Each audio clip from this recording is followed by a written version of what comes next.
Kaixo, ongi etorri ikasten ikasbil plataformara. Bideo honetan, plataforma nola ibili ikusiko dugu. Hasteko, idatzi zure erabiltzaile izena hemen, eta pasaitza. Eta sartu.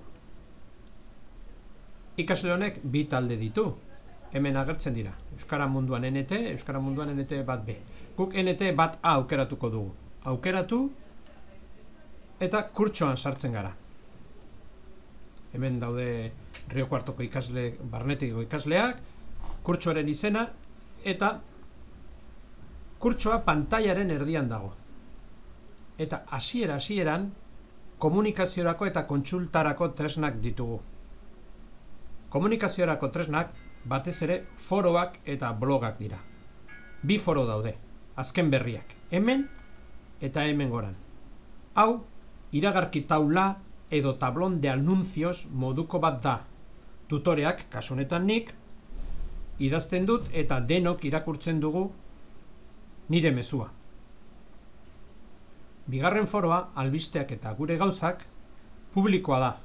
Edonork, edozeinek idatzi aldu, nik, zuk, zuek, guk, ikasle guztiek.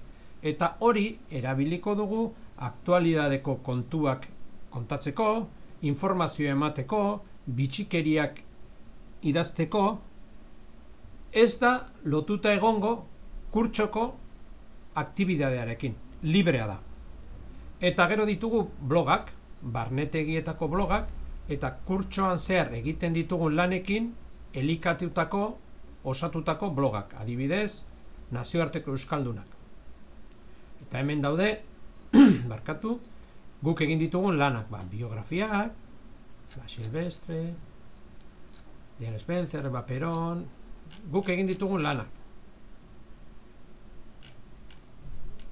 Adibidez, nire bidaia, kontatu dugun bidaia, Eskelera, Kolonbiako Txikamotxako Parke Nazionalera, Buenos Airesa, Txileko iparraldera, tira. Hoi denak gure lanak dira.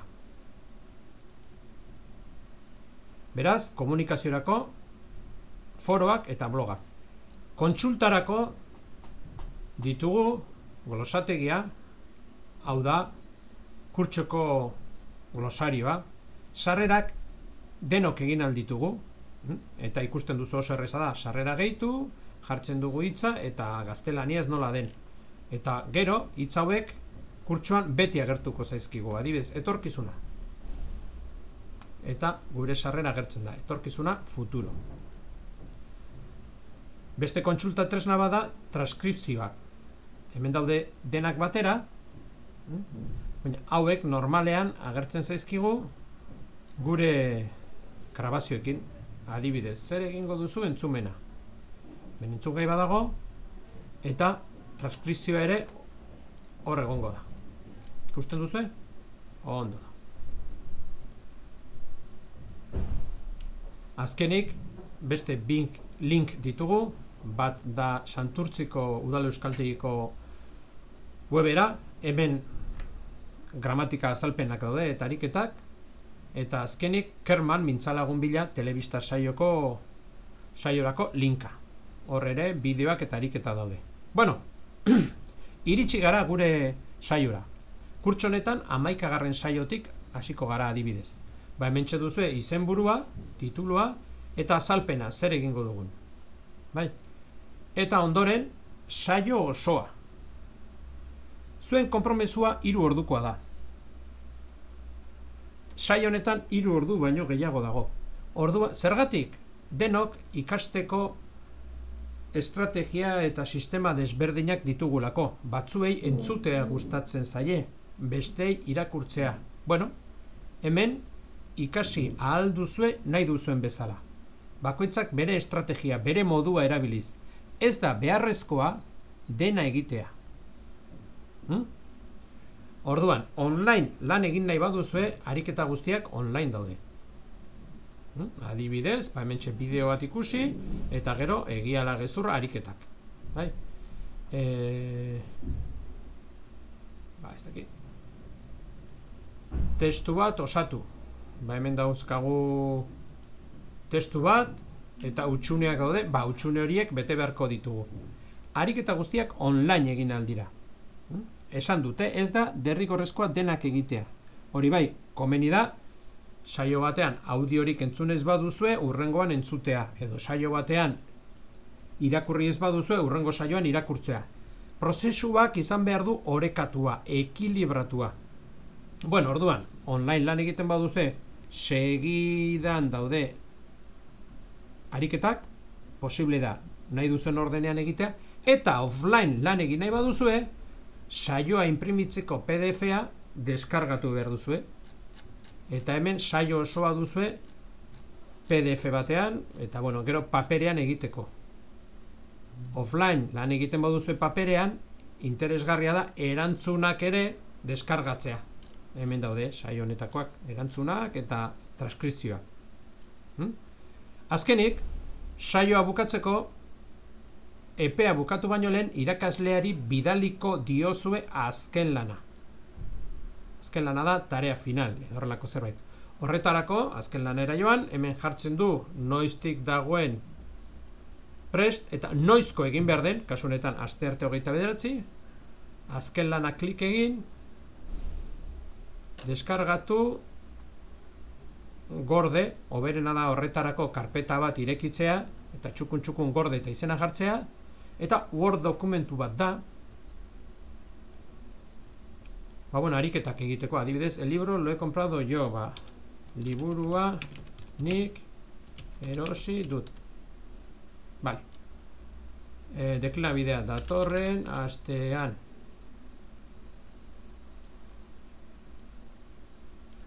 Word dokumentu hori egin behar duzue, testu osatu, eta idatzi.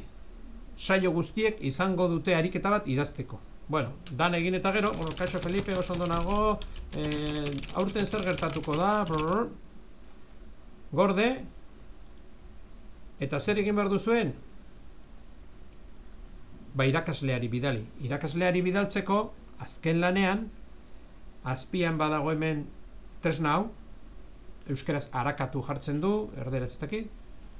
Honekin, nabigatu behar duzue, edozein mezutan bezala, edozein mezutan dokumentu bat adjuntatzeko bezala, atxikitzeko bezala, dokumentu hori aukeratu eta fitxategi hau igo esan.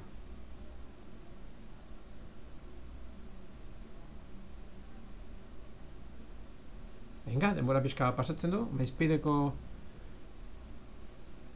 ordenagailuak. Ulertu duzue? Azken lana deskargatu zuen konputagailura, egin, gorde, honekin aurkitu, igo, fitxategi hau igo esan, eta bidalketa jartzen duenean, eta hemen agertzen denean azken lana, ondo bidali duzu lan hori. Niri iritsi zait. Eta nik zuzenduko dut, eta berriro bidaliko dizuet zuei zuzenduta. Ongi da. Horrela funtzionatzen dute saioek.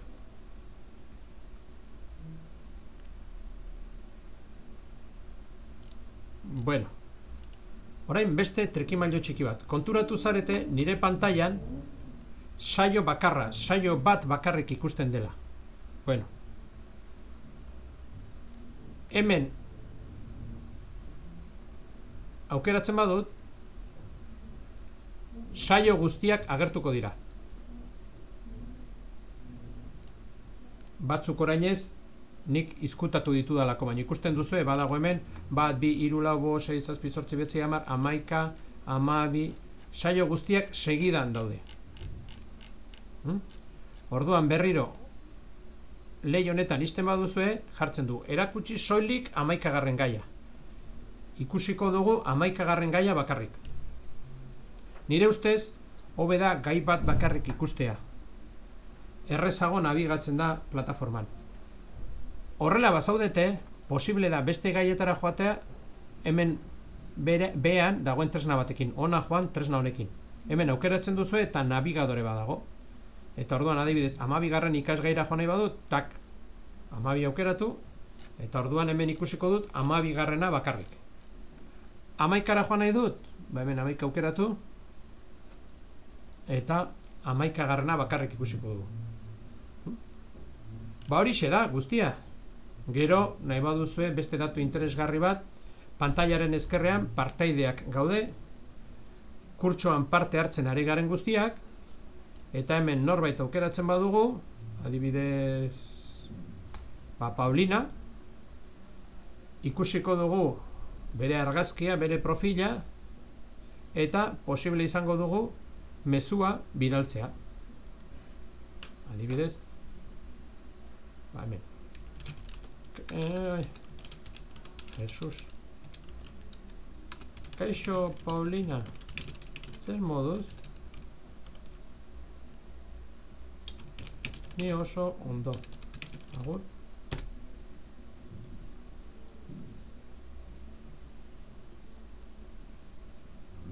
Ikusten duzue, ja bidali duela. Hori Paulinaren korreora iritsiko da. Eta, gero bakoitzak, hemen ikusten dugu datu gehiago. Berak ze mezu bidali dituen eta nora. Nire hartzen badut,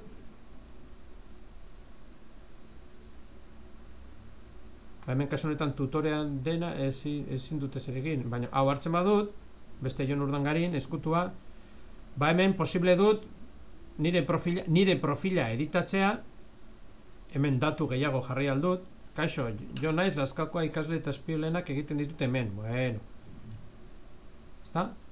Eta posible dut argazki bat igotzea ere. Argazkia plataforman bat izaten da beti. Orduan, talde batean aldatzen baduzue, bestean ere bai.